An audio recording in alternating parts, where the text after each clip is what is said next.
Hi. Apologies for doing a video rather than writing it down. It's just, to be honest with you, it's just a lot easier for me to get it out this way. My topic is Reb Yochanan ben Zakkai. I think this video is, this is supposed to be in memory of Simon's dear mother, who myself and my family knew very, very well growing up in Palmer's Green. She was a tremendous influence for us all. And also, I'm sure our thoughts and prayers also going out to those affected by the terrorist attacks happening currently in Israel, that there should, all those affected should have a speedily recovery, and that Shalom should once again reign across the whole land.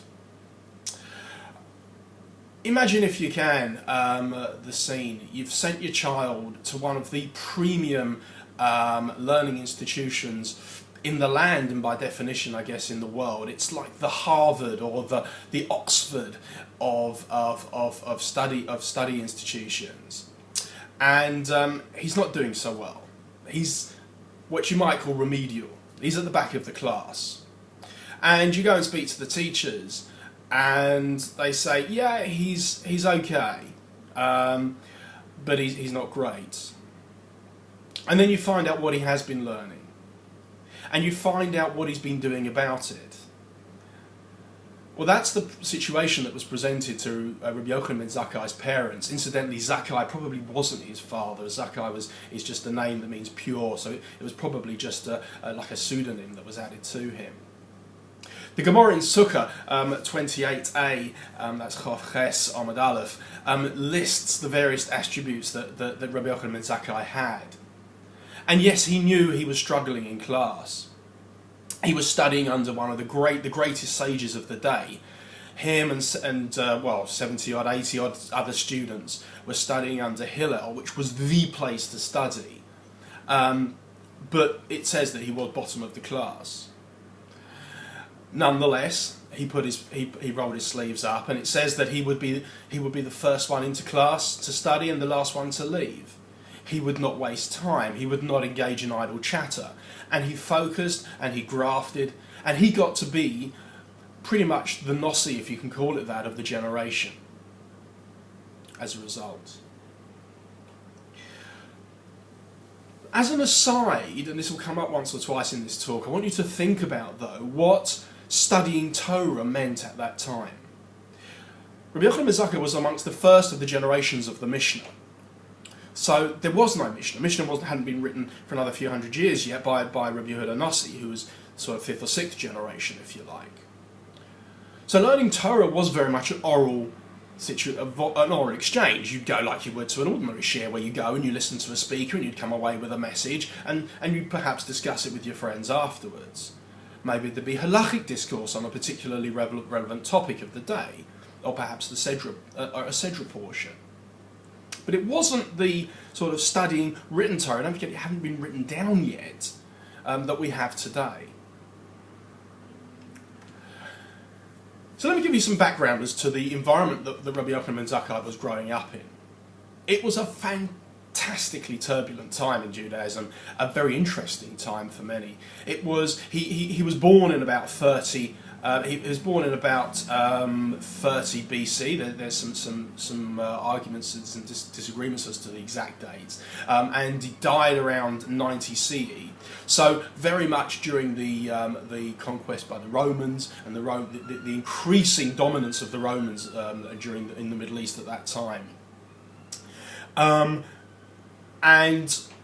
But in terms of Judaism was still reeling from the destruction of the first temple. The second temple had been built, but the first temple, but as a result of the destruction of the second temple, the first temple, there was still a lot of shrapnel, if you like, a philosophical and theological shrapnel that had come as a result of that calamitous event. Judaism has fractured into a number of different sects. You had the Sadducees, most prominently. They were like the political or upper class, who were the Kohanim, the priests running the temple, and who'd very much hold reign over the key influences at the time. As opposed to the Pharisees, which was more like the scholars, the clerics, if you like, or the clergy. You had the Karaites. They were, and others similar to them, who were rejecting any notion of oral law and saying that we needed to revert back to the written law, the pure message of the Torah, without any interpretation. Incidentally, we see subsequently in the Mishnah a lot of edicts that are put out to counter that argument. We also have some quite obscure sects like the Essenes that we read about in the Dead Sea Scrolls. These were more puritanical, you might say Stoic sects that wanted to go back to a more purer faith, more like what they would see Abraham and Isaac and Jacob have worshipping, a more abstract, meditative kind of religion, without the sort of binds of strict laws and practicalities of halakha. And then, of course, one can't forget Christianity, which was, let's not forget, born out of a Jewish sect of Jewish scholars that were rejecting parts of Judaism. And of course, as I say, they had the very heavy influence of the Romans at the time. And it seemed as if it was coming pretty inevitable that the Romans would conquer Jerusalem, would conquer Israel, and would have their dominance over it. It was just a matter of time. So what did Reb Yochanan ben Zakkai seek to achieve?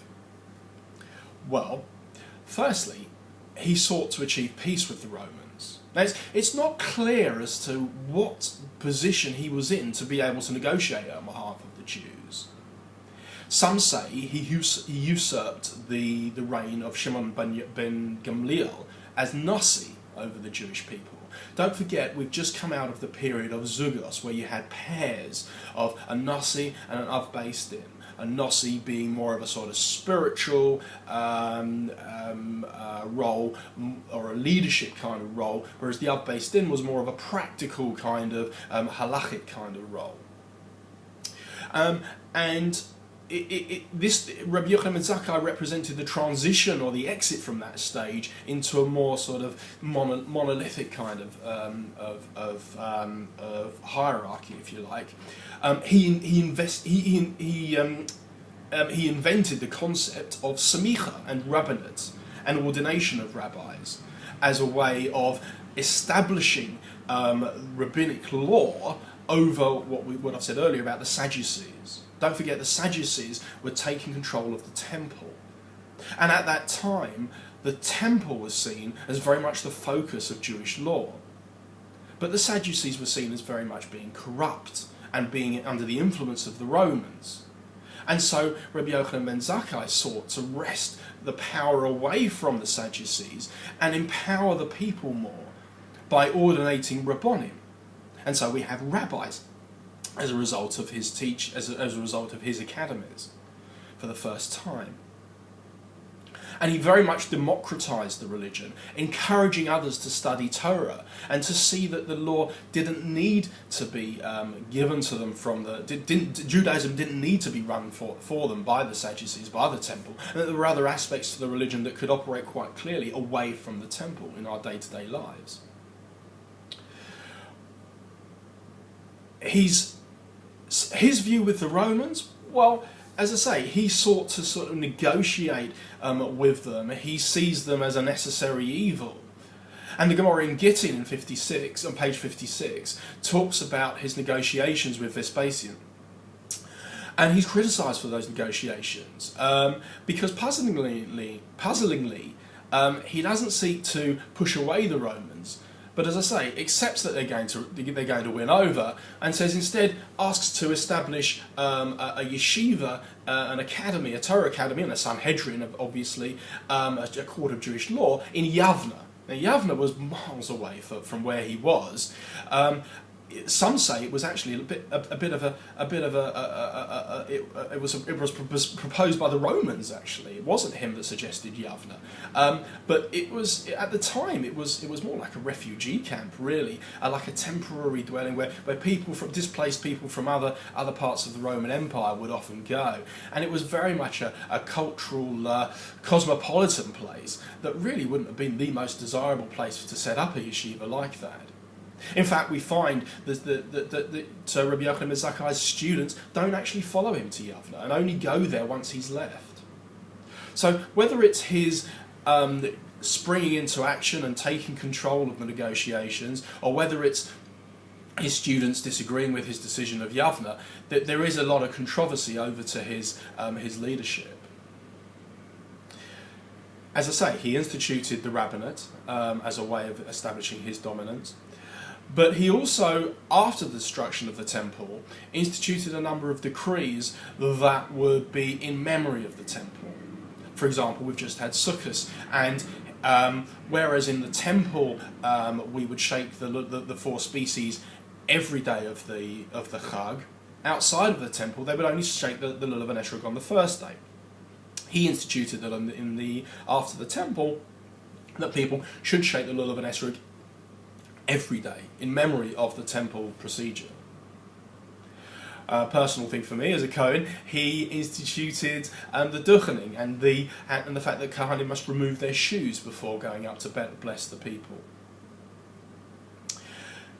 In terms of his legacy, I think one judges a rabbi by his students, and the Mishnah in Pirkei Avos, the second chapter, Mishnah 8, the 8th Mishnah of the second chapter, lists 5 of his greatest students. And we've got them here, Rabbi Eliezer, Rabbi Yeshua, Rabbi Yossi, Rabbi Shimon and Rabbi Elazar. And you can see in the Mishnah there the various attributes that he assigns to them.